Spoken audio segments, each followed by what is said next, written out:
Hello दोस्तों, स्वागत है आप सभी का आपके अपने YouTube channel constant study classes पर। आपको पहले थंबनेल से पता चल गया होगा कि आज की इस वीडियो में हम पढ़ने वाले हैं क्लास 8 के साइंस सब्जेक्ट के चैप्टर 3 कोयला और पेट्रोलियम के बारे में। इससे पहले हमने इस चैप्टर के बारे में एक वीडियो अपलोड की थी जिसमें हमने देखा था कि इस चैप्टर में कौन कौन से टॉपिक्स इम्पोर्टेंट है। आज हम उन्हीं टॉपिक्स के बारे में डिटेल से चर्चा करने वाले हैं, डिटेल से पढ़ने वाले हैं। तो शुरू करते हैं। सबसे पहले प्राकृतिक संसाधन। प्राकृतिक संसाधन किसे कहते हैं, तो यहाँ देखते हैं हम। वे संसाधन जो प्रकृति से प्राप्त होते हैं प्राकृतिक संसाधन कहलाते हैं। यानी ऐसे संसाधन जो हमें प्रकृति से प्राप्त होते हैं उन सभी को प्राकृतिक संसाधन कहा जाता है। उदाहरण के लिए हम देखें, हवा, पानी, मिट्टी, खनिज, ये सभी प्राकृतिक संसाधन के उदाहरण हैं। इसके अलावा हम देखते हैं सूर्य का प्रकाश, ये भी एक प्रकार से प्राकृतिक संसाधन है। कोयला, पेट्रोलियम और खनिज पदार्थ, ये सभी प्रकृति से हमें मिलते हैं और इनका हम उपयोग करते हैं, इसलिए ये सभी प्राकृतिक संसाधन के उदाहरण हो जाएंगे। प्राकृतिक संसाधन होते हैं मुख्यतः दो प्रकार के होते हैं। पहला है अक्षय प्राकृतिक संसाधन, यानी वे संसाधन जो प्रकृति में असीमित मात्रा में मौजूद है। असीमित मात्रा में मौजूद है, इसका तात्पर्य ये हुआ कि ये मनुष्य के द्वारा मानवीय गतिविधियों के द्वारा समाप्त नहीं किए जा सकते। इन्हें अक्षय प्राकृतिक संसाधन कहते हैं। यानी मानवीय क्रियाकलापों के द्वारा, मनुष्य के उपयोग द्वारा इन संसाधनों को खत्म नहीं किया जा सकता। ये सभी संसाधन अक्षय प्राकृतिक संसाधन कहलाते हैं। उदाहरण के लिए यहाँ पर हो जाएगा वायु, सूर्य का प्रकाश, जल आदि अक्षय प्राकृतिक संसाधन के उदाहरण हैं। यानी वायु जो है, सूर्य है, जल है, इन सभी का उपयोग मनुष्य करेगा और सभी संसाधन खत्म नहीं होंगे। इसके बाद आता है हमारा समाप्त होने वाले प्राकृतिक संसाधन।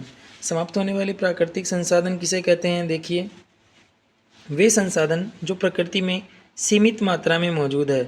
यानी ऐसे संसाधन जो प्रकृति में सीमित मात्रा में मौजूद है और मानवीय क्रियाकलापों के द्वारा समाप्त हो सकते हैं, इन्हें समाप्त होने वाले प्राकृतिक संसाधन कहते हैं।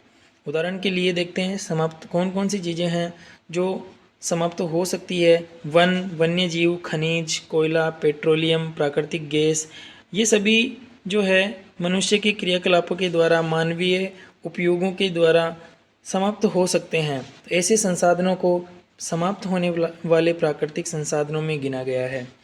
अब आता है हमारा अगला बिंदु, जीवाश्म किसे कहते हैं। तो देखो, जीवाश्म किसे कहते हैं, पौधों और जंतुओं के मृत अवशेषों को जीवाश्म कहते हैं। यानी पौधे और जंतु जो होते हैं उनके मरे हुए अवशिष्ट जो होते हैं उनको, उन मृत अवशेषों को जीवाश्म कहते हैं।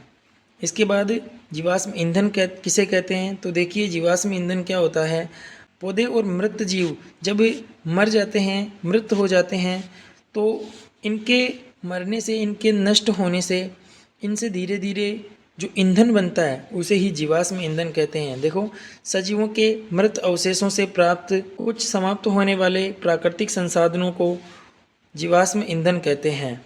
यानी जो सजीव होते हैं, चाहे वो पेड़ पौधे हों, चाहे वो जीव जंतु हो, इनके मृत अवशेषों से प्राप्त कुछ समाप्त होने वाले प्राकृतिक संसाधन होते हैं, उन्हें जीवाश्म ईंधन के रूप से जाना जाता है। उदाहरण के लिए ऐसे जीवाश्म ईंधन है कोयला, पेट्रोलियम, प्राकृतिक गैस, ये जीवाश्म ईंधन के कुछ मुख्य उदाहरण हैं। आगे चलते हैं। इसके बाद आता है हमारा, सबसे पहले हम पढ़ेंगे कोयले के बारे में। तो कोयला क्या है, देखिए, यह पत्थर जैसा कठोर और काले रंग का होता है। यानी कोयला जो होता है पत्थर जैसा कठोर और काले रंग का पदार्थ होता है। आपको यहाँ चित्र के अंदर दिखाई भी दे रहा होगा कि कोयला जो होता है कठोर होता है, काले रंग का होता है और पत्थर के समान होता है। कोयले का उपयोग कहाँ करते हैं, देखिए, कोयले का उपयोग सबसे पहला और इम्पोर्टेंट उपयोग है वो है खाना पकाने में। यानी हम घरों में खाना पकाने के लिए कोयले का उपयोग करते हैं। दूसरा, पहले इसका उपयोग रेल इंजनों को चलाने के लिए किया जाता था। यानी रेल इंजन जो थे उनमें भाप बनाने के लिए उपयोग में किया जाता था। पुराने समय में आप पुरानी फिल्मों में भी देखते होंगे जहाँ पर आपको कोयले के द्वारा भाप के इंजनों वाली रेलों को चलाने के लिए कोयले का उपयोग किया जाता है। इसका उपयोग तापीय शक्ति संयंत्रों में विद्युत उत्पन्न करने में, यानी कोयले का उपयोग विद्युत के निर्माण के लिए तापीय शक्ति संयंत्रों में, जहाँ पर तापीय शक्ति संयंत्रों में विद्युत बनाई जाती है वहाँ पर कोयले का उपयोग किया जाता है। कोयले का उपयोग विभिन्न उद्योगों में ईंधन के रूप में होता है, यानी इस कोयले का उपयोग ईंधन के रूप में अलग अलग उद्योगों के अंदर भी होता है। अब आता है हमारा कोयले के निर्माण की प्रक्रिया, यानी जो कोयला है वो बनता कैसे है, कोयले के निर्माण की प्रक्रिया क्या है।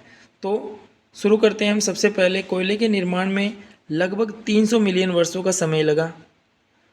300 मिलियन वर्ष पूर्व पृथ्वी पर निचले जलीय क्षेत्रों में घने वन थे, यानी जो पृथ्वी का निचला जो क्षेत्र था गहराई वाला, उसमें घने वन थे। जैसे आप देखते होंगे कि खाइयों में कितने विशाल मात्रा में पेड़ पौधे होते हैं, और किसी कारणवश अगर वो खाइयों में मिट्टी से वो दब जाए तो वैसी ही घटना यहाँ पर है।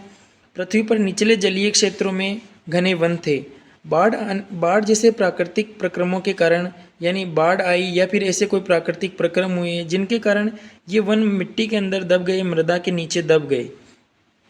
इनके ऊपर अधिक मृदा जम जाने के कारण यह संपीड़ित हो गए, यानी अधिक मृदा के नीचे पेड़ पौधे जब दबे तो संपीड़ित हो गए, सिकुड़ गए। जैसे जैसे वह गहरे होते गए उनका ताप भी बढ़ता गया, यानी जैसे जैसे उनके ऊपर और अधिक मिट्टी से दबते गए, और इसके कारण जैसे जैसे वह गहरे होते गए उनका ताप भी बढ़ता गया, यानी जैसे जैसे उनके ऊपर मिट्टी की परतें बढ़ती जाएगी तो उनका तापमान भी बढ़ता जाएगा। उच्च दाब और उच्च ताप पर, यानी इनके दाब के बढ़ने और ताप के बढ़ने से, दोनों चीज़ों के बढ़ने से पृथ्वी के भीतर मृत पेड़ पौधे धीरे धीरे कोयले में परिवर्तित हो गए। यानी उच्च दाब और उच्च ताप के कारण मिट्टी के अंदर, पृथ्वी के अंदर दबे हुए जो मृत अवशेष थे पेड़ पौधों के, वो धीरे धीरे कोयले में परिवर्तित हो गए। कोयले में मुख्य रूप से कार्बन होता है। मृत वनस्पति के कोयले में परिवर्तित होने की धीमी प्रक्रिया को ही कार्बनीकरण कहते हैं। कार्बनीकरण की परिभाषा हो जाएगी कि जो मृत वनस्पति होते हैं उनके कोयले में परिवर्तित होने के कारण इस प्रक्रिया को कार्बनीकरण कहते हैं। क्योंकि कोयले में मुख्य रूप से कार्बन होता है तो इसके नाम कार्बनीकरण रखा गया है। अब नोट देखिए आगे, इम्पोर्टेंट बिंदु क्या है। पहला नोट आता है, वायु में गर्म करने पर कोयला जलता है और मुख्य रूप से कार्बन डाइऑक्साइड गैस उत्पन्न करता है। यानी वायु में जब हम कोयले को गर्म करें तो वहाँ पर कोयले का दहन होगा, कोयला जलने लगेगा और वहाँ पर कार्बन डाइऑक्साइड का निर्माण होगा। दूसरा, कोयले के प्रक्रमण द्वारा, यहाँ पर ये बात ध्यान देने योग्य है कि कोयले का प्रक्रमण होता है, और आगे हम पढ़ेंगे पेट्रोलियम का, तो पेट्रोलियम का परिष्करण होता है। कोयले के प्रक्रमण द्वारा उत्पाद के रूप में कोक, कोलतार और कोयला गैस, इन तीन चीज़ों का मुख्य रूप से निर्माण होता है। हवा की अनुपस्थिति में कोयले को गर्म करने की प्रक्रिया को विनाशकारी आसवन कहते हैं। यानी हवा की अनुपस्थिति के अंदर कोयले को बहुत अधिक मात्रा में गर्म किया जाता है और इसे ही विनाशकारी आसवन कहा जाता है। विनाशकारी आसवन के द्वारा ही कोक, कोलतार और कोयला गैस का निर्माण होता है। सबसे पहले कोयले से बनने वाली चीज़ है कोक के बारे में पढ़ते हैं। कोक क्या होती है? यह कोक की विशेषता देखिए। कोक जो होती है कठोर होती है, सरंध्र होती है और काले रंग की होती है। कठोर यानी जिस प्रकार पत्थर कठोर होता है या और लकड़ी कठोर होती है, उसी प्रकार ये कठोर होती है। इसके अंदर रंध्र पाए जाते हैं, छिद्र पाए जाते हैं और इसका रंग जो होता है वो काला होता है। यह कार्बन का लगभग शुद्ध रूप है, यानी कोक जो है कार्बन का लगभग शुद्ध रूप है। इसमें लगभग 98% कार्बन होता है।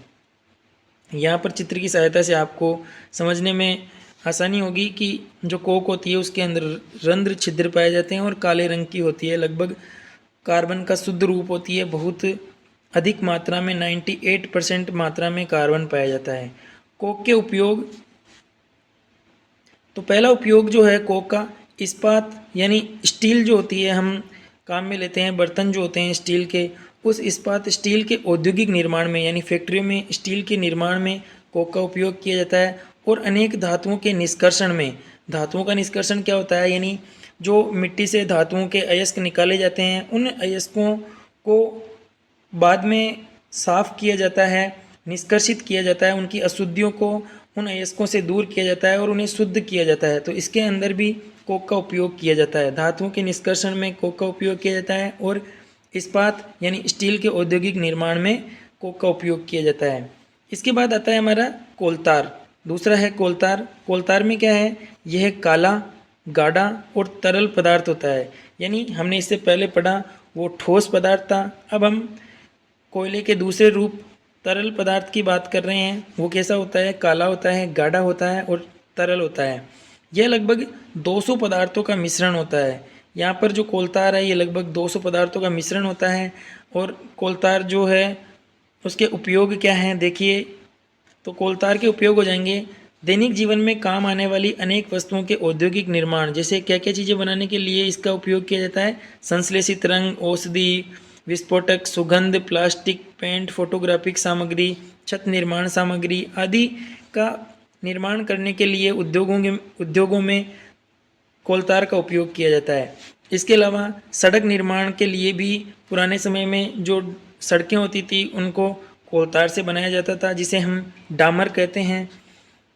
मौत और अन्य कीटों को भगाने के लिए काम में आने वाली नेफ्थलीन की गोलियां बनाने में, यानी नेफ्थलीन की गोलियां जो है वो भी कोलतार के द्वारा बनाई जाती है। नोट देखिए अब आगे, आजकल पक्की सड़क के निर्माण के लिए कोलतार के स्थान पर पेट्रोलियम उत्पाद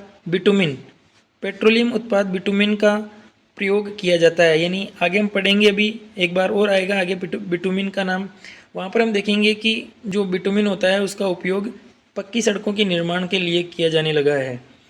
तीसरा हमारा मुख्य बिंदु आता है कोयले में, वो है कोयला गैस, कोल गैस जिसे कहते हैं। कोयला गैस एक उप उत्पाद है, उप उत्पाद यानी सेकेंडरी प्रोडक्ट है, जो कोयले के प्रक्रमण द्वारा, यानी जब कोयले के प्रक्रमण द्वारा कोक बनाने का कार्य किया जाता है तब कोयला गैस का निर्माण होता है। तो यहाँ पर सिलेंडर दिखाया हुआ है, इससे आपको याद रखने में आसानी होगी कि भाई हमने सबसे पहले ठोस पदार्थ के बारे में पढ़ा था, वो था कोक। दूसरा हमने पढ़ा था द्रव पदार्थ के बारे में, तरल पदार्थ के बारे में, वो था कोलतार। और तीसरा गैस, कोयला गैस के बारे में। कोयला गैस का उपयोग कोयला प्रक्रमण संयंत्र के निकट उद्योगों में ईंधन के रूप में होता है। तो कोयला गैस का कोई विशेष उपयोग नहीं है, ईंधन के रूप में कोयला गैस का उपयोग किया जाता है।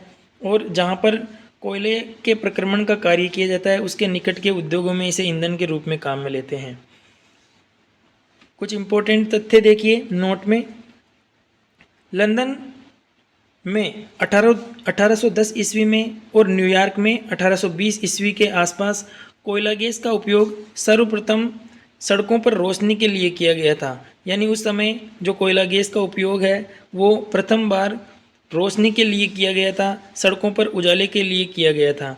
आजकल कोयला गैस का उपयोग जो है रोशनी के बजाय ऊष्मा के स्रोतों के रूप में किया जाता है। यानी वर्तमान समय में जो कोयला गैस का उपयोग है वो रोशनी के बजाय ऊष्मा के रूप में करने लगे हैं।